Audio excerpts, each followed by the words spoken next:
નમસ્કાર દર્શક મિત્રો, આપણી ચેનલ પર હંમેશા તમને સાચી અને સત્તાવાર માહિતી જ આપવામાં આવે છે, જેથી આપણા ખેડૂત ભાઈઓ કે આમ નાગરિકો કોઈ પણ પ્રકારની અફવા કે છેતરામણીનો ભોગ ન બને। આજે આપણે વાત કરીશું હવામાન વિભાગ એટલે કે IMDના સત્તાવાર રિપોર્ટ અનુસાર ચોમાસાની સાચી સ્થિતિ વિશે। સોશિયલ મીડિયા પર ચાલતી ખોટી અફવાઓથી દૂર રહીને કયા વિસ્તારોમાં વાસ્તવિક રીતે ચોમાસું આગળ વધ્યું છે અને આગામી દિવસોમાં વરસાદની સાચી પરિસ્થિતિ શું રહેશે તેની એકદમ સચોટ માહિતી આપણે આ વિડીયોમાં જોઈશું। હવામાન વિભાગના સત્તાવાર બુલેટિન અનુસાર હાલમાં પવનની ગતિ અને ભેજનું પ્રમાણ સાનુકૂળ હોવાને કારણે ચોમાસાની સિસ્ટમ નિયમિત ગતિથી આગળ વધી રહી છે। આગામી 24 થી 48 કલાક દરમિયાન ખાસ કરીને દક્ષિણ ગુજરાત અને દરિયાકાંઠાના સૌરાષ્ટ્રના વિસ્તારોમાં હળવાથી મધ્યમ વરસાદની પૂરેપૂરી શક્યતા છે। સુરત, નવસારી, વલસાડ તેમજ ગીર સોમનાથ અને અમરેલીના કેટલાક વિસ્તારોમાં સત્તાવાર રીતે ચોમાસાનો પ્રારંભિક વરસાદ નોંધાયો છે।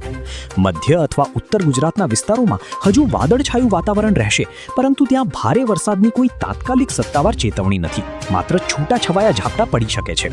હવે વાત કરીએ આપણા ખેડૂત ભાઈઓ માટે સૌથી મહત્વના પ્રશ્ન વાવણી વિશે।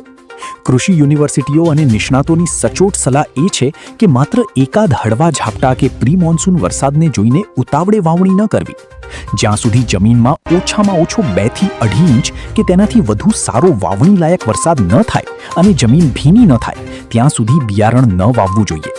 જો ઉતાવળમાં વાવણી કરશો અને પાછળથી વરસાદ ખેંચાશે તો બિયારણ બગડવાનું જોખમ રહે છે। તેથી પૂરતો વરસાદ થયા પછી જ વાવણીના શ્રી ગણેશ કરવા હિતાવહ છે। આમ નાગરિકો અને ખેડૂત મિત્રોને નમ્ર વિનંતી છે કે કોઈ પણ સોશિયલ મીડિયાના ખોટા ન્યૂઝ જોઈને ગભરાવું નહીં અથવા કોઈ મોટો નિર્ણય ન લેવો। આપણી ચેનલ પર તમને દરરોજ હવામાન વિભાગની સાચી અને ડેટા આધારિત માહિતી જ મળતી રહેશે।